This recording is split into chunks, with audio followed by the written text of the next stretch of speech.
Meet ಅಣ್ಣ ಏನ್ ಗೊತ್ತಾ, ಇವ್ರು ಯಾರು ನಾವ್ಯಾ ಕಡೆ ಇರ್ಬೇಕು ಮೀಟು, ಅವನ್ ಯಾರು ದಂಗಲ್ ಮಾತೆಲ್ಲ ಕೇಳ್ತೀರ ಅಣ್ಣ. ಮೀಟು ಇಲ್ಲ, ನಾವು ವೀಟು. ಯಾಕೆ ಮೀಟು ಯಾರು ಹೇಳೋದವನು? ಇದು ಕನ್ನಡದಿಂದ ಸ್ಟಾರ್ಟ್ ಆಗಿ ಕೇಳ ಅದೆಲ್ಲ. ಆಮೇಲೆ ಏನಂದ್ರೆ ಇವತ್ತಿನ ದಿನ ಒರಿಜಿನಲ್ ಆರ್ಟಿಸ್ಟ್ಗಳು ಯಾರು ಮೀಟು ಹೇಳಲ್ಲ. ಈ ಬುಡ್ಬುಡಿಕೆ, ಈ ಟಾಮಿ, ಇವ್ರು ಹಾಡ್ಕೊಳ್ಳೋದು ಕರ್ದ ಗಿಂಟ ಅಂತ. ಗಿಂಟದು ಕರ್ದ ಯಾರು ಇಲ್ಲ, ಅವ್ರವ್ರ ಟೆನ್ಷನ್ ಅವ್ರವ್ರಿಗೆ ಇರ್ತದೆ.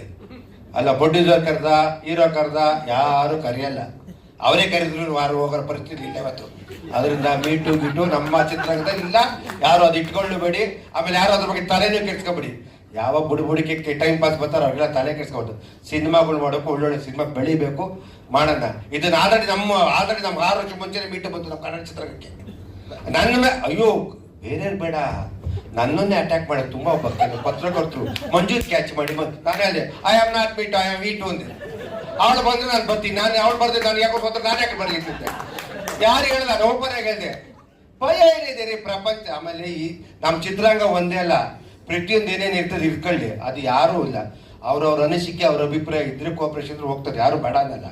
ಅದನ್ನ ಮೀಟು ಇವನ್ಗೆ ಯಾಕೆ ಬಿಟ್ಟು ಮೀಟು ತಗೊಂಡು ಅವ್ರವ್ರು ಹೋಗ್ತಾರೆ. ಆಮೇಲೆ ನಮ್ಮ ಚಿತ್ರರಂಗ ಪ್ಯೂರ್ ತುಂಬಾ ಚೆನ್ನಾಗಿದೆ, ವೆರಿ ಗುಡ್ ರಿಲೇಶನ್ಶಿಪ್ ಚೆನ್ನಾಗಿದೆ, ಎಲ್ಲ ಚೆನ್ನಾಗಿದೆ. ನಾವೆಲ್ಲ ಒಂದೇ ಮನೆಯವರು.